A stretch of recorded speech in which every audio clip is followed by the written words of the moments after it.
Detailed structure देखते हैं nucleus के बारे में। न्यूक्लियस क्या है? न्यूक्लियस किसी भी सेल्स का मतलब सबसे ज्यादा इंपॉर्टेंट और लार्जेस्ट ऑर्गन होता है, जैसे कि यूकैरियोटिक सेल में स्पेशली, ठीक है, क्योंकि प्रोकैरियोटिक सेल्स में तो न्यूक्लियस होता ही नहीं है, ठीक है। ये अगर आप देखना चाहते हैं तो आपको लाइट माइक्रोस्कोप से नजर आ जाएगा, लेकिन इसके डिटेल्ड स्ट्रक्चर के लिए आपको इलेक्ट्रॉन माइक्रोस्कोप से ही देखना होता है, ठीक है। वी कैन ऑब्जर्व डीपली, अगर आप न्यूक्लियस को क्लियरली देखना चाहते हैं तो जो भी पार्ट ऑफ टिश्यू या सेल्स आप लेते हैं उसको आपने स्टेन करना होता है। स्टेन के लिए आप यूज कर सकते हैं सैफ्रेनिन या फिर मिथाइल ऑरेंज ब्लू सॉल्यूशंस को, ठीक है। ऑफ चीक ये squamous epithelial cells of human beings, और हम ले सकते हैं epidermal peel of onion bulb, और इसे अगर आप माइक्रोस्कोप से स्टडी करते हैं तो आपको इजीली न्यूक्लियस जो होता है वो स्टेन फॉर्म में आपको दिखाई देगा, ठीक है। अब ये कह रहे हैं कि in animal cell it is generally central located. Animal cells के अंदर हम बात करें कि ये कहाँ प्रेजेंट है, तो जितने भी एनिमल सेल्स हैं ज्यादातर ये आपको उन सेल्स के न्यूक्लियस, ये जो न्यूक्लियस है उसके सेंटर में ही अवेलेबल रहता है या देखने को मिलता है। लेकिन अगर बात करें किसी प्लांट सेल की तो वहां पे क्या होता है, प्लांट सेल्स के अंदर वैक्यूल का साइज बहुत बड़ा होता है, कम से कम 50 to 90% जो स्पेस है, वॉल्यूम है, वो ऑक्यूपाई कर लेती है वैक्यूल प्लांट सेल के अंदर। तो बड़ा साइज होने की वजह से वो न्यूक्लियस को किसी एक साइड में क्या कर देती है, धकेल देती है। तो यहाँ पे प्लांट सेल्स में क्या हो रहा है कि जो न्यूक्लियस है वो पुश कर दिया जाता है due to the large vacuole size, ठीक है, किसी एक डायरेक्शन में वो चला जाता है। अब बात करें न्यूक्लियस के अंदर है क्या, तो न्यूक्लियस मोस्ट इंपॉर्टेंट इसलिए है क्योंकि ये हेरिडिटरी मटेरियल्स को रेगुलेट करता है, ठीक है, एंड सेल एक्टिविटीज को भी रेगुलेट करता है और ट्रांसफर करता है हेरिडिटरी मटेरियल्स को from one generation to the next generation. बात करते हैं प्रोकैरियोटिक सेल्स की, तो प्रोकैरियोटिक सेल्स के अंदर कोई भी जेनेटिक मटेरियल किसी भी एनवलप के अंदर एनक्लोज्ड नहीं होता। तो यहां से ये चीज क्लियर हो जाती है कि प्रोकैरियोटिक सेल के अंदर कोई भी न्यूक्लियस या वेल डिफाइंड न्यूक्लियस अवेलेबल होता ही नहीं है, ठीक है। वहां पे दे हैव अ न्यूक्लियोइड, वहां जो आपका ये न्यूक्लियस तो एब्सेंट है, तो जहां पे highly folded circular DNA molecule present होता है उसी जोन को न्यूक्लियोइड कहा जाता है। और ये न्यूक्लियोइड किसी भी मेम्ब्रेन से एनक्लोज्ड नहीं होता, फ्री जोन ये होता है, सिर्फ सर्कुलर डीएनए वहां पे प्रेजेंट होता है। अगर बात करें इनके नंबर्स की तो यहाँ पे देखता है कि there is a single nucleus, जब किसी भी सेल के अंदर सिर्फ एक ही न्यूक्लियस होता है तो उन सेल्स को हम यूनिन्यूक्लिएटेड सेल्स कहते हैं। और जब सेल्स रखती हैं अपने पास दो न्यूक्लियस होंगे तो वहां पे सेल्स को कहा जाता है बाय न्यूक्लिएटेड। जो प्रोटोजोन्स हैं, पैरामीशियम है, इसमें कम से कम आपको 2 न्यूक्लियस देखने को मिलते हैं, तो ये बाय न्यूक्लिएटेड सेल्स में काउंट होते हैं। लेकिन जब 2 से भी ज्यादा न्यूक्लियस आपको किसी एक ही सेल में देखने को मिलते हैं तो उन सेल्स को हम कहते हैं क्या, मल्टी न्यूक्लिएटेड, 2 से ज्यादा न्यूक्लियस की सिचुएशन में।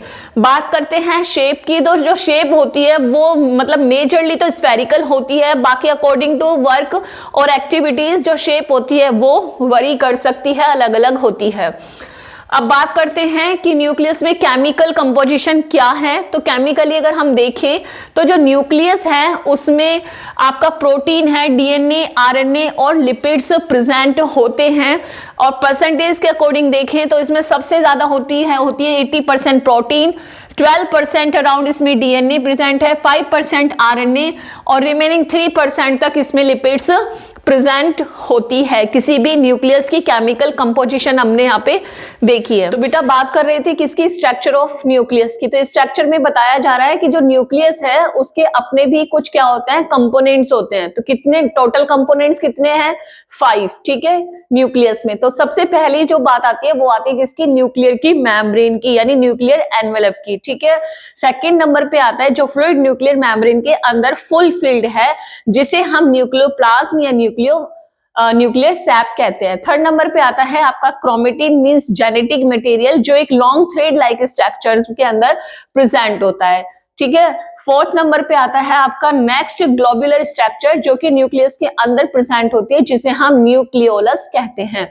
एंड लास्ट में आता है आपका न्यूक्लियर मैट्रिक्स। क्या आता है, न्यूक्लियर मैट्रिक्स। अब बात करते हैं सबसे पहले न्यूक्लियर एनवेलप, ये क्या है? ये आउटर मेम्ब्रेन है न्यूक्लियस को एनक्लोज करने के लिए, जेनेटिक मटेरियल को एनक्लोज करने के लिए। तो nucleus is bounded by 2 nuclear membrane. Nucleus के बाद 2 मेम्ब्रेन होती हैं, ठीक है, जो न्यूक्लियर एनवेलप बनाती हैं।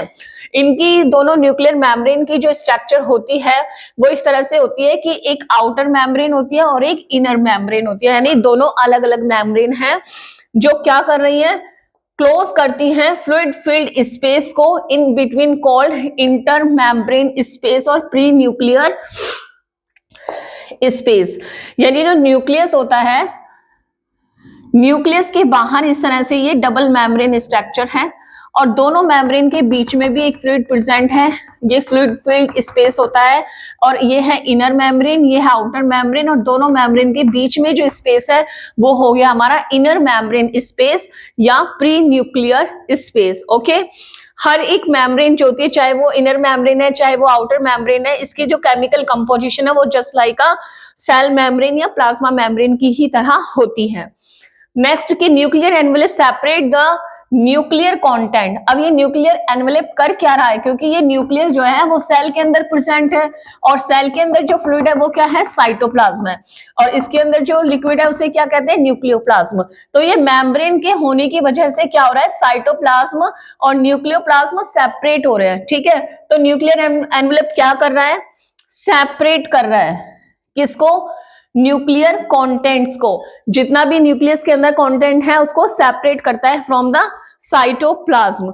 नेक्स्ट कि जो न्यूक्लियर मेम्ब्रेन होती है इसमें छोटे छोटे पोर्स, ठीक है, मेम्ब्रेन में बहुत सारे पोर्स होते हैं जिसकी वजह से क्या होता है, एक्सचेंज होता है मटेरियल का inside the nucleus and outside the nucleus. Okay, nuclear envelope के बारे में बेटा एक चीज और यहाँ पे ध्यान रखनी है कि जो न्यूक्लियर एनवेलप है यानी न्यूक्लियर मेम्ब्रेन जो बाहर से भी हम पढ़ रहे हैं, तो जो इनर मेम्ब्रेन है वो तो स्मूथ है, साइटोप्लाज्म के साथ साथ चल रही है, लेकिन जो आपकी इनर आउटर मेम्ब्रेन होती है उसमें क्या होता है, एंडोप्लाज्मिक उससे कनेक्टेड होती है, तो जिसपे राइबोसोम्स भी प्रेजेंट होते हैं, ठीक है। तो बताया the outer membrane bears ribosomes on the cytoplasmic side, यानी जो बाहर की मेम्ब्रेन है, आउटर मेम्ब्रेन है, वो साइटोप्लाज्म से कनेक्टेड है और फ्री न्यूक्लियस साइटोप्लाज्म में ऑलरेडी प्रेजेंट होते हैं और कुछ राइबोसोम्स होते हैं जो आउटर मेम्ब्रेन से यहां से आके अटैच हो जाते हैं। And place is also connected with a system of membrane, और वही जगह जहां पे राइबोसोम्स है वो एंडोप्लाज्मिक रेटिकुलम से भी कनेक्ट हो जाती है, इसी को हम क्या करें, एंडोप्लाज्मिक रेटिकुलम। नेक्स्ट टॉपिक पे आते हैं, हमारा क्या है, न्यूक्लियर सैप, यानी न्यूक्लियस के अंदर प्रेजेंट जो सैप है उसमें क्या प्रेजेंट है, it is clear non staining fluid material present in the nucleus also term nucleoplasm, यानी जो न्यूक्लियर सैप है इसी को हम न्यूक्लियोप्लाज्म कहते हैं। न्यूक्लियर मेम्ब्रेन के अंदर जितना भी फ्लूइड प्रेजेंट होता है, लिक्विड प्रेजेंट होता है, उसी को हम क्या कहते हैं, न्यूक्लियोप्लाज्म या न्यूक्लियर सैप कहते हैं। इट कंटेन्स रॉ मटेरियल्स इसके पास होते हैं, एंजाइम्स हैं, प्रोटीन्स हैं, ठीक है, मेटल आयंस भी इसके अंदर प्रेजेंट होते हैं, ठीक है, और ये सारी चीजें रिक्वायरमेंट होती है किसके लिए, न्यूक्लिक एसिड्स को बनाने के लिए। न्यूक्लिक एसिड क्या है, न्यूक्लियस के अंदर प्रेजेंट एसिड को न्यूक्लिक एसिड कहते हैं। 2 तरीके के होते हैं, DNA deoxyribonucleic acid and RNA means ribose nucleic acid. Okay, तो डीएनए और आरएनए को बनाने के लिए जो चीजें चाहिए वो सब न्यूक्लियोप्लाज्म में अवेलेबल होती हैं। एंड राइबोसोमल सब यूनिट्स भी इसके पास प्रेजेंट होती है, क्योंकि राइबोसोम्स भी 2 सब यूनिट से मिलकर बना होता है, बिग एंड स्मॉल। तो आपका क्लियर हो गया यहाँ पे न्यूक्लियर सैप में क्या क्या चीजें प्रेजेंट है। थर्ड नंबर पे आता है क्रोमेटिन मटेरियल। आपको बताया था कि सेल के न्यूक्लियस में यहाँ पे ये फ्लूइड होता है जिसे हमने न्यूक्लियोप्लाज्म कहा, और यहाँ पे ही एक थ्रेड लाइक स्ट्रक्चर प्रेजेंट होती है जिसे हमने क्रोमेटिन कहा था। अब जानते हैं इसी क्रोमेटिन के बारे में, क्या कह रहे हैं कि इट अगर in non dividing nucleus as fine filaments term as a chromatin fibre. जब तक सेल डिवीजन नहीं कर रही है, नॉन डिवाइडिंग के स्टेज में होती है, तो ये सारा का सारा कंटेंट सिर्फ एक लॉन्ग थ्रेड लाइक स्ट्रक्चर की फॉर्म में यहाँ पे प्रेजेंट होता है, जिसे हम क्रोमेटिन फाइबर कहते हैं। अब होता क्या है कि ये फाइबर ही क्रिस क्रॉस करके gives the appearance of a diffuse network. ये मतलब बहुत ज्यादा इस तरह से कंसिस्ट हो जाता है छोटे से एरिया में, क्या स्ट्रक्चर फॉर्म करते हैं, एक डिफ्यूज नेटवर्क सा ये लोग बना लेते हैं। Chromatin fibres are in fact greatly extended chromosomes. देखा जाए तो जो क्रोमेटिन फाइबर है वो ही क्या है, वो ही एक्सटेंडेड क्रोमोसोम्स होते हैं। 2 and more thick ribbon like chromosomes appears at the time of cell division। होता क्या है कि जब सेल डिवीजन करती है तो यही क्रोमेटिन जो इस तरह से लॉन्ग थ्रेड स्ट्रक्चर में है, धीरे धीरे सेल डिवीजन के समय पे ये छोटे छोटे सेगमेंट्स में टूट जाता है और कुछ टाइम के बाद यही दो सेगमेंट्स आपस में एक सेंट्रोमियर से अटैच हो जाते हैं और एक्स शेप्ड स्ट्रक्चर को फॉर्म करते हैं। देखा जाए तो ये जो एक्स शेप्ड स्ट्रक्चर है इसी को हम क्रोमोसोम्स कहते हैं। ठीक है, तो यहाँ पे बताया जा रहा है कि 2 and more thick ribbon like chromosomes appears। 2 या 2 से ज्यादा रिबन लाइक क्रोमोसोम्स आपको बहुत आसानी से दिखाई दे जाते हैं जब सेल डिवीजन कर रही होती है ड्यू टू द कंडेंसेशन। क्यों? क्योंकि उसमें काफी ज्यादा ये जो फाइबर्स हैं वो कंडेंस हो जाते हैं। किससे? क्रोमेटिन मटेरियल में। बेटा जो क्रोमेटिन है, जैसे न्यूक्लियस है, न्यूक्लियस में जो लॉन्ग थ्रेड लाइक स्ट्रक्चर है, क्रोमेटिन इसी को पढ़ रहे हैं। तो ये किस चीज का बना होता है? ये होता है बना हुआ डीएनए और प्रोटीन का। इसमें डीएनए और प्रोटीन होती है। ठीक है, प्रोटीन इसमें प्रेजेंट होती है। तो ये कह रहे हैं जो डीएनए है वो क्या है, डीएनए के पास क्या है? तो डीएनए के पास ही वो सारी इंफॉर्मेशंस होती हैं जो सेल के लिए क्या करती है, सेल के फंक्शंस, ग्रोथ और उसके डिवीजन के लिए बहुत जरूरी होती है। तो वो सारी की सारी इंफॉर्मेशंस डीएनए के पास ही होती हैं। The specific segment of DNA are term genes. यानी डीएनए के वो छोटे छोटे सेगमेंट्स जो फंक्शनल होते हैं। फंक्शनल मतलब कि जिस पार्ट में डीएनए उन इंफॉर्मेशन को कैरी करता है और न्यू जनरेशन में ट्रांसफर करता है, उन्हीं को हम क्या कहते हैं? जीन कहते हैं। And there are the hereditary unit. These are, ये क्या है? ये ही होती है हेरिडिटरी यूनिट। यानी जीन क्या है? जीन एक functional part of the DNA है और इन्हीं को हम हेरिडिटरी यूनिट कहते हैं क्योंकि जीन ही हमारी इंफॉर्मेशंस को नेक्स्ट जनरेशन में ट्रांसफर करती हैं। ठीक है, अब बात करते हैं न्यूक्लियोलस की। न्यूक्लियोलस क्या है? क्रोमेटिन से जुड़ी हुई एक और ग्लोबुलर स्ट्रक्चर जिसे हम न्यूक्लियोलस कहते हैं। तो ये कह रहे हैं कि ये एक या एक से ज्यादा भी हो सकती हैं और जिन्हें हम न्यूक्लियोलस कहते हैं ये न्यूक्लियोप्लाज्म के अंदर ही प्रेजेंट होती हैं।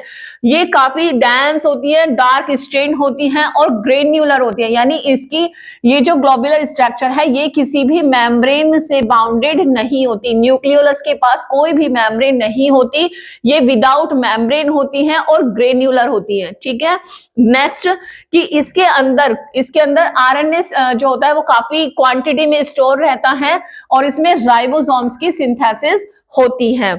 लास्ट वन है न्यूक्लियर मैट्रिक्स। ये क्या है? ये एक नेटवर्क है फाइन क्रिस क्रॉसिंग प्रोटीन का जो कंटेन करती है fibrils which are joint the nuclear envelope by their ends. Nuclear envelope जो थोड़ी थोड़ी दूरी पे एक दूसरे से इस तरह से ग्लोबुलर ये पोर्स बनाती हैं। तो एक पोर से दूसरे पोर के बीच में क्या होता है? न्यूक्लियर मैट्रिक्स होता है जो मेम्ब्रेन को एंड से क्या करता है? जॉइंट करता है। And they maintain the structural protein. और ये क्या करते हैं? स्ट्रक्चरल प्रोटीन को भी मेंटेन करने का काम करते हैं। बेटा न्यूक्लियस की डिटेल स्ट्रक्चर हम ऑलरेडी समझ चुके हैं कि न्यूक्लियस क्या है, डबल मेम्ब्रेन बाउंडेड है, उसके सारे कंटेंट हम पढ़ चुके हैं कि न्यूक्लियर एनवेलप है, न्यूक्लियोप्लाज्म है, उसमें क्रोमेटिन फाइबर होता है और न्यूक्लियोलस भी हम अच्छे तरीके से समझ चुके हैं। अब ओवरऑल देख लेते हैं कि अब यहाँ पे हम ओवरऑल देखेंगे कि फंक्शंस यानी न्यूक्लियस ने क्या क्या फंक्शंस को परफॉर्म किया या क्या क्या फंक्शंस वो परफॉर्म करता है।